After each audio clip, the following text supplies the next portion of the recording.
Welcome to a special edition of EdSpace on Mint's 6th birthday. Here today we're going to be talking to our editor Sukumar about some of the highs and lows of Mint's 6-year career. Thank you for joining us, Sukumar. Sukumar, when you look back to Mint's launch in 2007, the economic climate was very different. The economy was booming, the India shining story was still very current, and now things are much more bleak. How well do you think Mint has covered the economic slowdown, and is there anything you think we could have done better? I think right from the beginning, Mint sort of struck a certain economic note and stayed with it. The current government, the first time the current political grouping came to power in a slightly different avatar with the support of the communists, was in 2004. And by 2007, the economy was doing well. You know, we've had, by 2007, we'd had 3 successive years of 9+ growth, which this country had never seen. It's seen once before, but it was huge. And everyone thought that it could go on.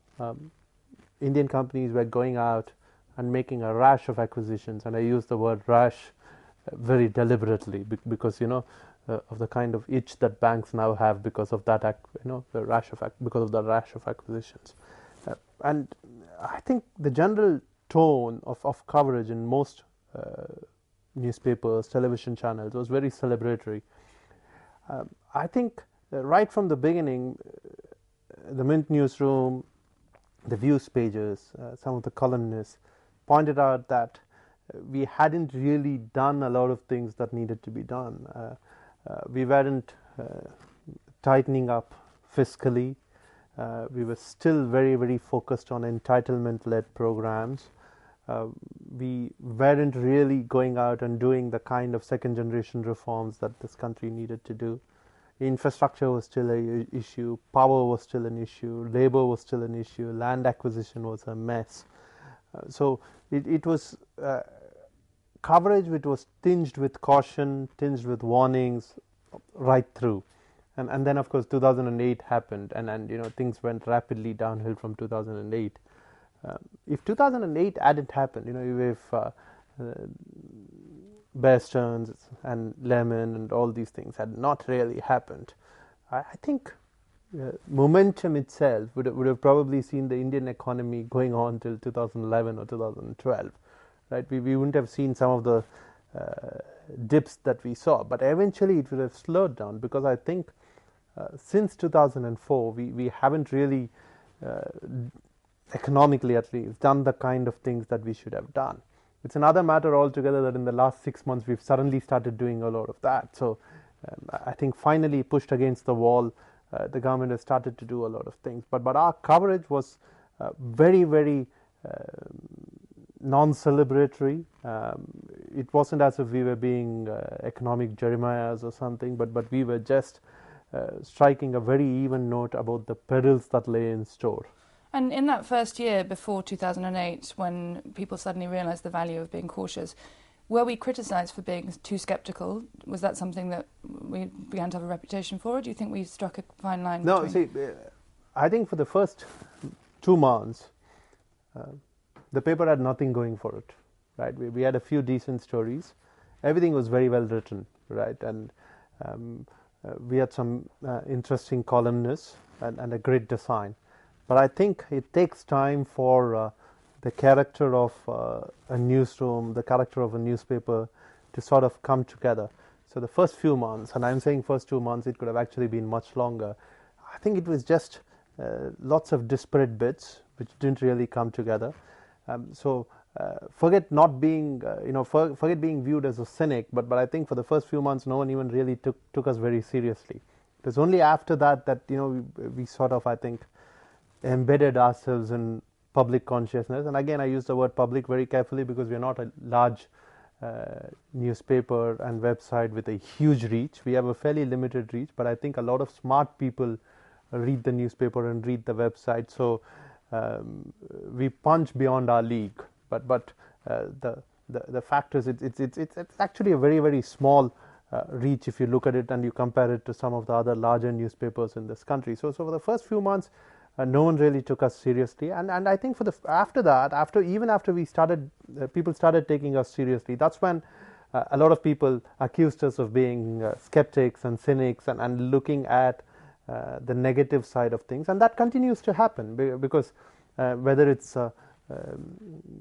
even government's own data regarding jobless growth or various other things, there are parts of the government that believe that we tend to look at it in a very, very negative way, while actually we should not be looking at it that way. So, but I guess that's good, right? If people are criticizing you for being a skeptic, I think you're doing a good job. I think being a skeptic and a cynic is part of a journalist's role, as long as we don't end up being negative about everything, right? The tone of business news coverage in this country itself has been very strange. Before 1990, I think the general assumption was that if you were in business, you were a crook. And so the general assumption was that all big business was bad because there was the license raj which was going on, crony capitalism was rife. So the coverage either tended to be very, very press release led, or it tended to be negative. You know, the more serious coverage was fairly negative about violations and all this. There wasn't too much of it. The quality of investigations, you know, people might like to look back and say those were the days when a lot of good journalism was done. I'm not so sure, right? There was some good journalism done, but I think a lot more of good journalism is happening now. And not just, I'm not speaking just with reference to Mint, but you look at various offerings. I think the Hindu does a great job. I think Caravan does lots of interesting stories. I think our rivals at Economic Times do some interesting stories. So, you know, I think overall there are a lot of good stories that are happening now than they were happening in the past. But in 1991, after India moved very, very clearly towards a free market, a change that it had started putting in place in the 80s, I think the tone of journalistic coverage moved. You know, suddenly CEOs became rock stars. Right? It was very, very, you know the thing, right? I used to work for a business magazine, and across the world, whether it's in India or in the US, business magazines never put bad things on the cover for a long time in the 80s and the 90s because happy stories sold more copies. So the tone of coverage became very, very celebratory. So I think our coverage has been very, very even-minded. It's not celebratory, but at the same time, it's not negative. When there are good things to say, you will say good things, but you will also point out the pitfalls. Was there a moment for you along the way when you suddenly felt, okay, we've really hit on the formula now for what we are, what kind of paper we are? Or do you think it was a very sort of gradual evolution? I think it's a very gradual evolution. I still haven't had that, eureka moment. You know, it's still not happened. I still look at the paper and I still think there are some pieces which are not really there, right? A newspaper is a work in progress, and the thing is, you can plan all you like, but at the end of the day, you'll also have to keep adapting to changes that are happening around you. And when I look at some of the things I worry about now, these are not the kind of things that I worried about 3 years ago or 4 years ago. So you have to keep evolving, you have to keep changing, you'll have to keep improving, you'll have to put those things. So it has to be a process of evolution. What I find very interesting is I think it's gratifying in some ways, is that our readers seem to have a better idea of what this formula is than a lot of us inside the newsroom. Like, I don't have a formula thing saying like this is how we do things, but our readers seem to have that, and I think that means they have certain expectations of what they'd like to read and what they'd like to see in a newspaper, and maybe we are meeting that. My sense is, I think we just have to tell good stories. We'll have to do hard stories.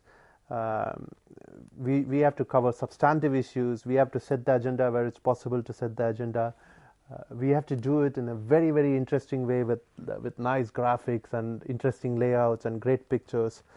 The narrative has to be good. And there are parts of the product that are obviously doing this very well. The Saturday supplement, Lounge, for instance, does a great job. You know, it's sort of hit upon a certain niche, and it's sort of thrived in that niche. It's continued to grow. It's continued to become better. The interesting thing in Mint is that at the top level there haven't been too many changes. Right? When I joined, I was the deputy editor, and Raju was the editor, and then he left, and I became the editor. But if you look at the senior team that Raju and I put together, most of those people have stayed. Lounge's editor, who's also a deputy managing editor at Mint, for instance, continues to be there. So I think that continuity is there.